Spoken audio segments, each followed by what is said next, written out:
So we have this problem. Take your time to read it, and I will solve it directly. I won't annoy you with my beautiful voice. Just take your time to read it. Okay? So most of the time when I find a problem, I just start to solve it, and so it's not that annoying for you. Just take your time for reading it calmly, and take your time for everything. Okay? So when I have this kind of problem, I know there are two coordinates, okay? This is the first one, the one that's over here, and I'm gonna call it R1, that's a vector, and the other one that's over here, whoa, over here, this I'm gonna call it R2, okay? And it's also a vector. So, from there I know that the average velocity is gonna be R2 minus R1, and they're always vectors, don't forget it, and final time minus initial time. We need to be very careful, okay? From there, we know that, um, yes, we know that it just past 2 minutes in this interval. So we have rubbish data. Which is rubbish data? This 60 seconds over here. We're gonna tell rubbish, okay? So from here, we can start that knowing that it would be uh, x2 minus x1 over final time minus initial time, and no, plus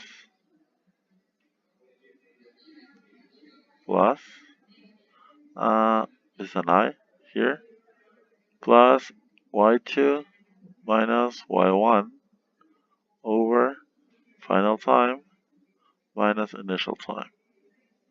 This is j. Okay, so now we need to substitute all those values.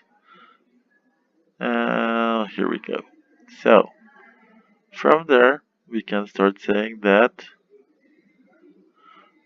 x2 is going to be 130 minus 110 over 120 I plus, that would be 205 minus 218 over 820. Okay, that's gonna be AJ. That thing can be, when solved, leaves us with 1/6 I plus, no, yeah, plus minus 13 over 120 J. If you want to just pass it into decimals, it's okay, but you're gonna get exactly the same results. Okay, so that is part A. We have found the average velocity in terms of the rectangular components. So this is the first answer right here. This is part A. Now part B, we need to find the magnitude and direction of that thing. Okay, so let me change color for another one. I'll use green, I think. And here we are. So the magnitude of the average velocity, it's gonna be the square root of the x component squared plus the y component squared. Okay,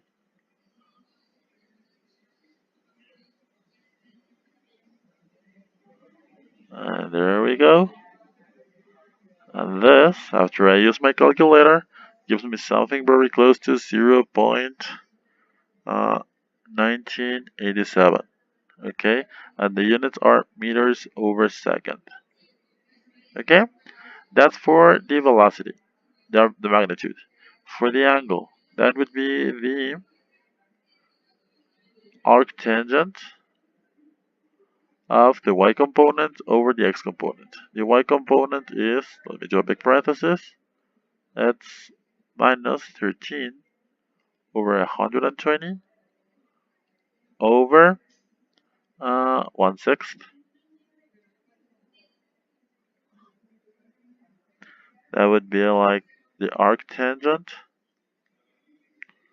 of um, minus 13 over 20. Well, that would be approximately minus 33.02 degrees. Okay, so this is part B, the part in green. Finally, I'm just missing the part of the function, okay? So let me write it over here. That's gonna be x of t. It's gonna be b1, I'm told, is 100 plus b2, that is where is it? Which is 1/6 of t. Okay, if I derive it, I'm gonna know that the velocity on x is gonna be 1/6. Okay, meters over second. And this is for c. And for y, let me change color for a nice red. It's gonna be y of t. It's gonna be c1 equals 200 plus c2, that is 1080, times t to the minus 1. If we derive this, we're gonna get a 0 here, plus 1080 times minus 1